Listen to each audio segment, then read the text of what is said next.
Hey YouTube, welcome to another celebrity birthday video, and with my brand new phone. Yes, I got a new phone this year. And yes, this year was a little busy for me. Earlier this year my mom married my stepdad, and so it's been a little weird this year. But I'm hoping next year will be a lot better, because I plan to do more celebrity birthday videos and maybe try and make a couple of episodes of the M&S show, because there's a lot I have planned ever since. But yeah, this one video is actually one that I've been wanting to do for a long time. And for a good reason, because it's based on something I've been into recently. So yeah, here we go. Today is September 27th, 2024, which means it's the Nintendo 64th birthday of David Gasman. You see what I did there? Yeah, it's for a good reason. But anyway, David Gasman is actually known for a lot of roles. I really hate to use too much, really, mainly because there's a lot to talk about for one good reason. But yeah, it's really interesting, really. Like I said, it's just based on something I've been into recently, because of something that happened last year. But yeah, it's interesting. But yeah. And here's what I think of one thing. The reason that I'm doing this video is because, of course, I've become interested in the series Rayman, and for a good reason. This, of course, being that he made an appearance in Mario plus Rabbids Sparks of Hope. That was the only reason I even got the game, of course. And I'm really happy he actually did appear, and not only that, David even provided the role again. Because I truly think he's the true voice of Rayman. No offense to Douglas Rand, who currently voiced Rayman in the Rayman Origins games. In fact, he did sound goofy, but David really did feel like the true voice of him. I also like the voice he provided for Rapid Mario. Really made him sound really funny. Even had an Italian accent, since of course he idolizes Mario. Possibly the best thing about him. And I especially loved a lot of the voice clips that he has throughout the game. In fact, I especially love when he just uses stuff like MED! MED! Possibly the best kind of voice clip. In fact, it's possibly the best thing I've heard from David. It's always the best thing about someone like Rabbit Mario. Because of course he was annoying in Kingdom Battle, but he was a lot more funny in Sparks of Hope. And if you're wondering, no, I never played Rayman 2 The Great Escape, nor did I play the first Rayman game, but I did see a lot of Let's Plays for both games alongside Rayman 3. And I gotta say, the humor in Rayman 3 was hilarious, especially all the fourth wall breaks. But of course, I'll talk a little more about that later, maybe whenever I make a video for John Leguizamo, who voiced Glowbox in the game. But yeah, it's a really cool game. In fact, one of my favorite cutscenes involved in the game is when the Teensies are first rescued. And if you're wondering, it's this cutscene when the Teensies are arguing who is the king of the Teensies.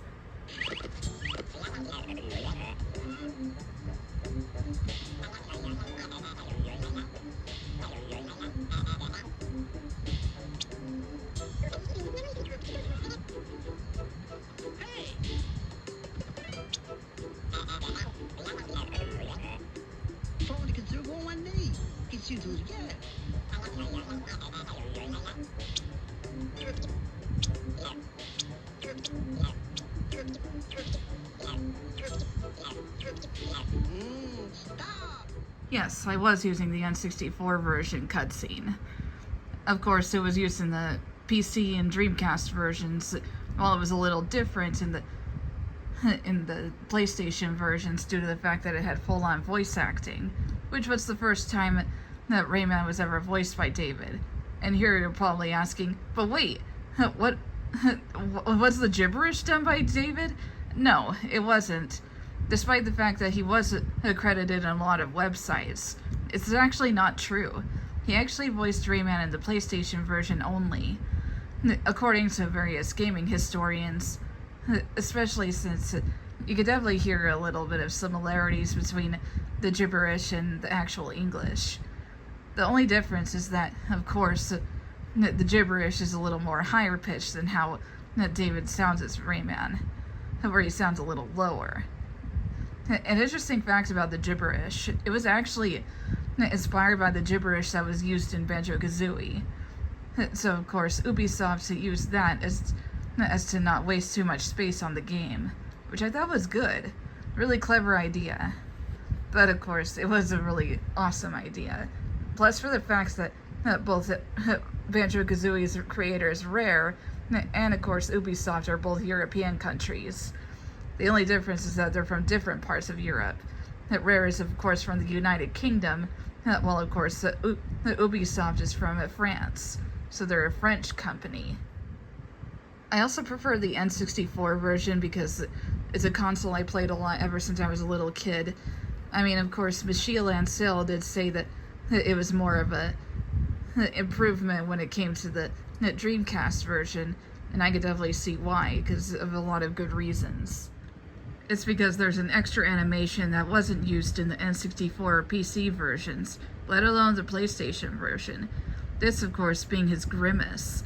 This was actually seen originally in the Rayman 1 as some kind of humor, and he makes some kind of funny gurgling noise whenever he makes it. Every time I hear it, I just get a good laugh at it. But this one, it kind of makes me laugh too. At the same time, it feels a bit weird, but I don't care, because really, it's just a little humor. An interesting fact, I'm someone who actually likes to be creative when playing the Splatoon series, especially to dress up as any characters that might end up as Inklings, which is really fun. I like to do it for a lot of characters. Lucas and I even came up with a lot of different ideas. He came up for characters like maybe Lara Croft, and I thought of others for characters like Sans from Undertale. No, I'm not a fan of the series anymore. But of course, I did like the idea at first. But I also came up with ones for, like, Rayman. There's even some details I have here. For example, for the hat part, I always pictured him not wearing a hat, since he doesn't usually wear anything on his head. Just kind of two tufts in front of his face. That is, his hair. But I did use the male Inkling default hairstyle, because I pictured that being more of something at Rayman style, since it does look like the two tufts. But yeah, that's how it is. So I used the fake contacts for his shirt. I thought of that being for the grape tea. I mean, yes, there is a shirt that is purple, like another one, like a little hoodie. But I figured this would look similar, because it does look a lot like Rayman's torso if you put in an oversized mode. And for his shoes, it would be Banana Basics, because I always pictured that being similar to his shoes, because they're usually yellow, but go with a different style. And for the pants style, I thought of that being the changeable color style. And of course, I thought of that because he doesn't have any limbs, obviously. And for his emote, it's the shock collar. Mainly because it kind of looks a lot like the animation he has when he completes a level in the first Rayman game, where he kind of points to the camera and cheers on. I mean, it doesn't look like it's so much like that, but it kind of does. So I thought of that as it being the emote that he would use in a battle. And I also plan to have Rayman appear in the M&S show, mainly because I've become interested in the games. And plus for the fact that he actually would be really good at teammate, especially for the fact that he can punch at a good distance due to having no arms. Especially since there's going to be this thing called an arc, which is similar to something you would see in an anime. It's going to be known as the Shiver arc, where Shiver becomes evil and wants to take over the entire multiverse. So, of course, a lot of the multiverse members end up joining in. And that, of course, it was led by Rayman, Rabbid Mario, Rabbid Peach, and the other Rabbid characters that speak properly, alongside characters like Lara Croft, and, of course, Vanessa. And some of you are probably asking, who's Vanessa? Well, this is her. She's actually going to be a character joined in alongside Rayman, In fact, she's a bit of a banshee, but a friendly one at that. And it's a character I came up with and named her after two things. The first thing being Queen Vanessa from my favorite platformer game, A Hat in Time. And the second thing, Lucas's sister. And one last thing. I also know David Gasman is the voice of the main character of Tonic Trouble, Ed. And you can definitely hear a lot of similarities between him and Rayman. Especially when he's cheering, when he's like, "Wah! Yeah!" So yeah, it really does sound like Rayman if you get a good listen. So David Gasman, I hope you have a good birthday and a really good day, especially since you currently live in France.